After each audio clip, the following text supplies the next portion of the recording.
I don't know. People have tried. I mean, there's a Shanghai maglev that goes from the airport to the city. It's very expensive, but it's powered. I mean, Elon was a catalyst of sorts. I mean, the pieces as we're designing it, we're realizing that a lot of things were not figured out. So we're having to do a lot of that work. Like what kinds of things? Well, like the motor and the variable frequency drives that fire the motor. We're looking at some very, exotic materials for both the track and the tube. Can you say what kinds of exotic materials? I can't even pronounce it. No, I can't. Like it's more exotic secret. than titanium? Yeah. But it's down there, like that part of the periodic table, like further down. For those of us who are familiar, intimately familiar with the periodic table. Like Campbellinium, like rare earth stuff. Oh, really? Yeah. Okay. Yeah, Americanium. Yeah. Thanks, Kevin. But it's funny because there's a certain I can't. There's no easy answer for like why now. Yeah. I mean, Robert Goddard, the rocketry pioneer, back in the 1920s, published a paper saying we should build an underground evacuated air train running on magnetism. So it's been around. But he was talking from LA to New York, underground. Good luck with that. But if you look at the history of transportation modes, like way back to the 1830s or even earlier with the steamships, it's almost like clockwork. Every 80 years, a new paradigm comes along, and just as the last one was winding down in its growth. So like they're not building that many more airports anymore. They're not building that many more they're not building almost any rail lines. Highways are pretty much built out. So all these modes, they grow, they become huge. So whenever they're reaching that peak, it becomes a cultural phenomenon, like the car era in the 50s or the jet era in the 60s or 70s when Pan Am had curtains on the windows and they had to entice you to come on board with flight attendants and great food and you could smoke. So we think so now the time we're in that time, it's been almost 80 years since the dawn of commercial air travel. Okay. Even more than that. Yeah. So if you believe history repeats itself or rhymes, it's time. It's time. And people are frustrated with the stuff we have now. Airports are crowded. No one really takes the train in America, at least, but in Europe, there's a need for more. Everything just kind of keeps growing 2-3%. Cargo ships are stuck at the dock. Roads are dangerous. There's a need for something that takes cars off the road safely with no emissions. I'm doing my sales pitch, but that's okay. Yeah. Yeah, and we're lucky because we have an environmental expert here. So maybe I'll ask you a question later, Kevin, but one of the key selling points is the energy efficiency of this. So can you explain why it's so energy efficient? Yeah. So it takes a lot of energy at the beginning to accelerate, but once it's off on its way, there's none. So we compared to these things are measured in like megajoules per passenger kilometer, which is the energy intensity, and we're at about 0.31 megajoules per passenger kilometer, which is an order of magnitude less than conventional trains, cars, planes for certain. Yeah. I mean. So what would be not to put you on the spot? We're tied with high-speed rail is about the same too. If you look, because they have longer trains with more people in them. Okay. Ours are much shorter, kind of like packets. Yeah. But and we use a lot of energy at the beginning, but none in the middle. So we're cheaper. We deliver the same, better performance for less at the same energy intensity, if you know what I mean. Because we don't have to power the whole track. So if you're building from Vladivostok to somewhere in China, that's pretty tough territory to put electrical infrastructure in all along the way. Okay. Which is how the Japanese high-speed rail runs right now. So there are a lot of challenges that you face, but one of them is building the tube infrastructure. And then there has been criticism of the last mile.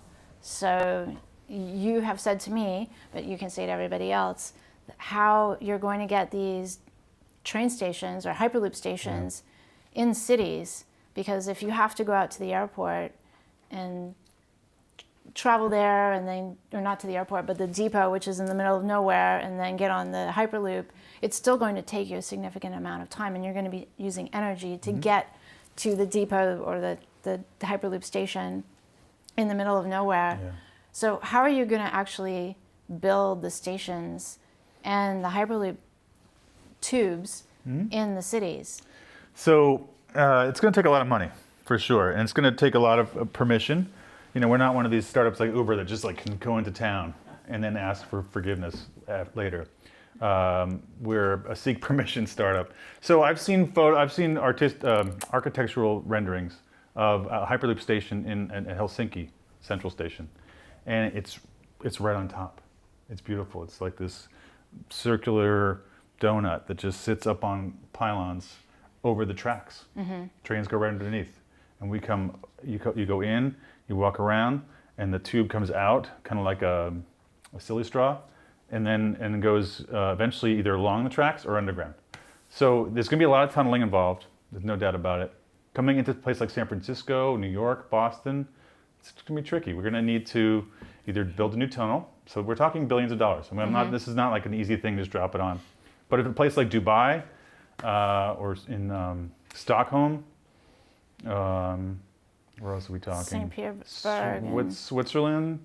There's ways to do it. Yeah. Yeah.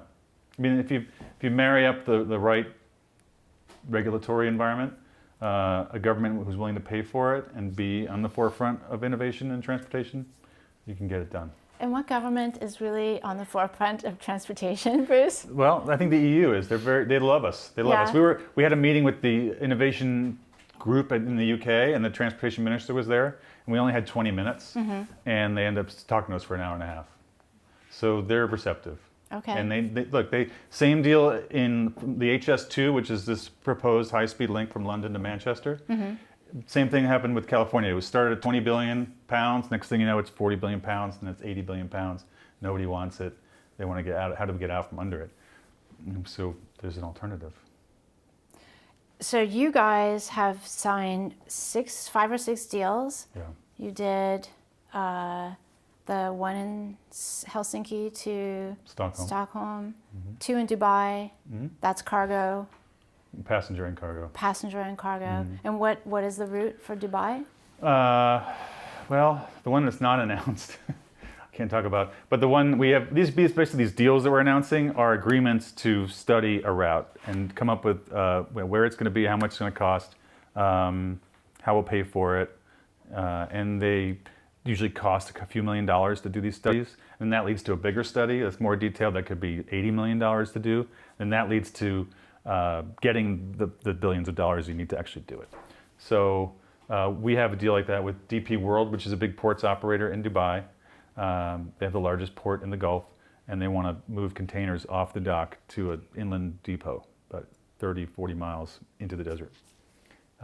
Port of LA and Long Beach, same thing. They want to look at how can we use Hyperloop to take trucks off the road, off the 710, and alleviate some of the stress on the Burlington Northern and Union Pacific short haul lines.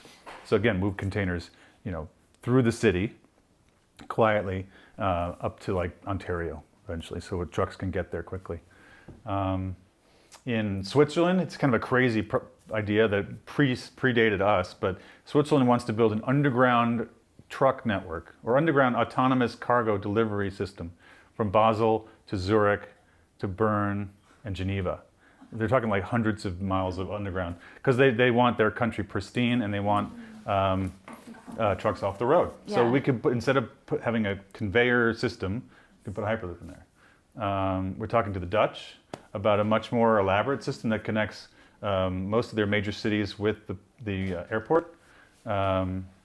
Who else? Australia is very close. We're speaking to the Parliament next week about Melbourne to Sydney. They want to, that whole East Coast is stressed out. If you look at the airport departures between Melbourne and Sydney, there's a flight every 15 minutes. It's almost like a train, and they can't put any more capacity in there. Everyone wants to live in those two cities, and so the government wants to create a new high-speed corridor that's that mirrors the coast but goes inland a little bit and help develop those areas and move people inland. And the only way to do that is with a high speed, because people still want to work in Sydney and Melbourne, or Canberra or Perth or whatever. So, Okay, so I think that, and after this is over, you're going to show pictures if people are interested, right? You brought your laptop? Yeah, I can have some pictures. Okay. So it's not just sci-fi stuff. We're actually building the first tube right now. It's called DevLoop.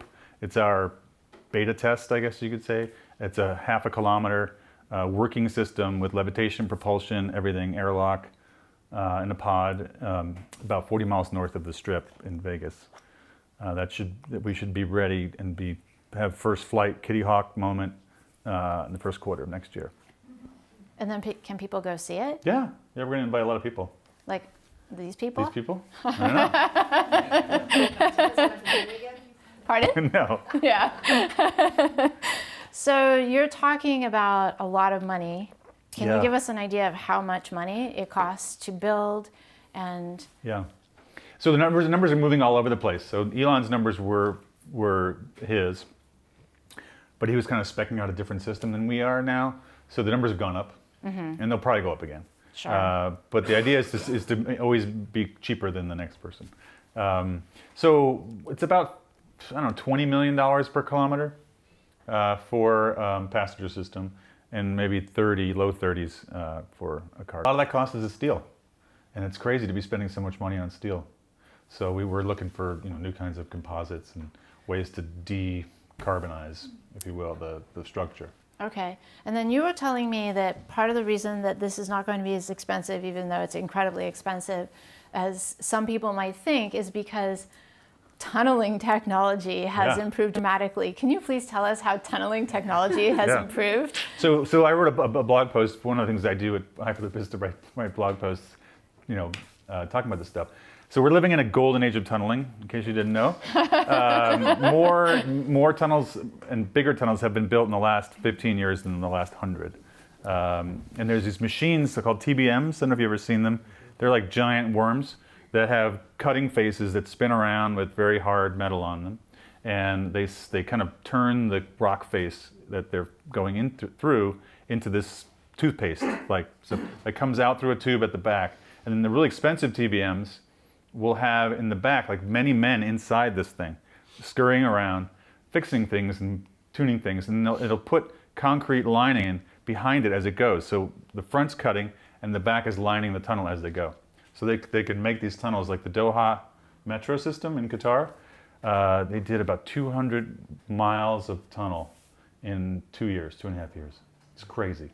Say that again. 200 miles of tunnel of a metro system.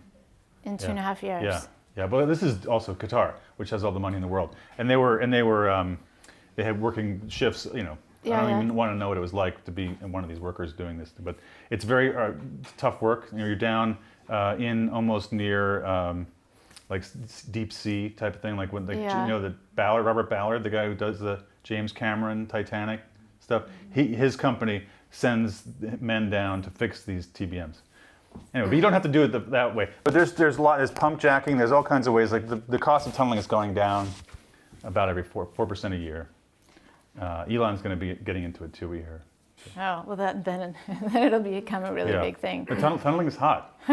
The debris and the material that's coming out of the tunnel, do they use that to do the concrete reinforcement, or is that just waste? It gets like, where do someone tell me that you were using it to like seal up for CO2 capture, seal up caves and things like that, or they'll put it down oil wells to cap them. Mm-hmm. It's this slurry. It's got a good material.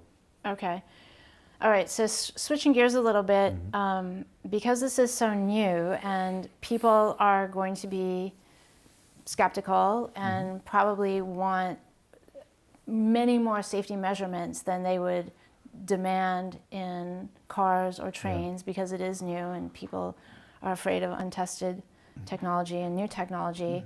Talk about what it is that you guys are doing to minimize and mitigate risk. Yeah. So our safety engineer came out of the railroad industry, and he's loving it because you don't often have a chance to build a transportation mode from scratch, greenfield, and you don't have to retrofit anything. So you can build from the ground up with safety first in mind. So he has this incredible spreadsheet that looks at any possible failure that could happen to any of our systems or components, or any occurrence, like a fire here and a fire there, frozen thing, the wind comes, the flood comes. He's got everything mapped out and quantified by both its chance of happening and if it does happen, what is the likelihood of fatalities or mortalities or casualties. And then he multiplies those two numbers together and gets a score for that risk. And then from there, it's got a giant grid, and there's green area over here and a red area over here. So we're trying to design things to move everything from the red to the green. Does that make sense? And how are you going to communicate that to people? Because moving things from the red to the green doesn't sound like, okay, I'm good now. That's a great question. That's partially my job is in the years ahead, is to work with our safety engineers to explain why it's safer. Mm-hmm. And people think they're going to be going faster than a speeding bullet into a wall. Like we had this a veteran railroad executive say to us, tell me how the blood's not going to come flying out of my capillaries. Like, well, how did you even get that?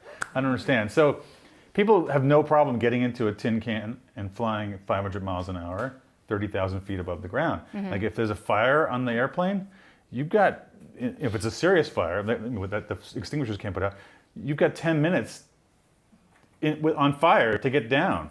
That's not very good. No. So but people don't think about that. So if we have a fire in the Hyperloop tube, you'll slow down, and then you have like 2 seconds to get out. You can just jump down to the ground. Right. So in that crazy eventuality, it's way safer than an airplane. So I kind of don't want to hear that. Okay. A screw fell out of another plane and was on the runway.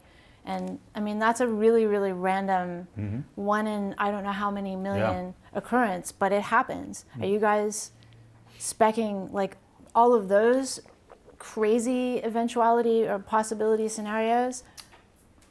I don't know. There's a certain amount of humility in not knowing that you don't know everything. Right. Like SpaceX had one of their thrusters before they had real rocket launches. They were testing the thrusters. They had and it was out in this atoll in the mm-hmm. South Pacific, and a bird had made a nest in one of the nozzles. And they backed everything up, and the thing blew up. You can't. How do you stop against that? I guess you can put like mesh. So that's what they did. They put a little chicken wire over the nozzle so the bird couldn't get in there. But yeah, I mean, again, I'm reading the history of railroad accidents in the 19th century, and they were like everything was cracking, and they were putting stoking coal. They were building fires on the tracks in the fog to keep the thing. Like they were improvising as they went along. So we're not going to do that. Good. Because first, there's fewer moving parts. We're going to make as few moving parts as possible. Mm-hmm. And come on, I mean, the technology has moved a lot farther than even it was, 60 years ago. I mean, come on.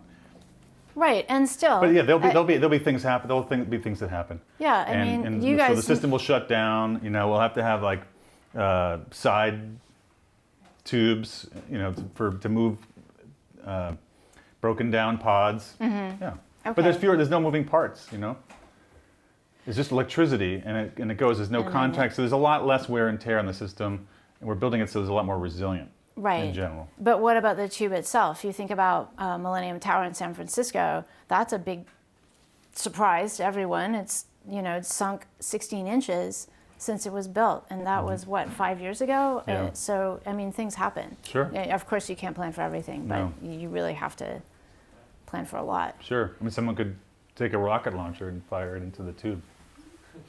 But someone could do that with a bus too. So we get that question too. Like, what if someone shoots the tube with a rocket? Like, what if someone shoots a bus with a rocket? It's not. That's your answer. It's not inherent to us. Counter it. Like, oh.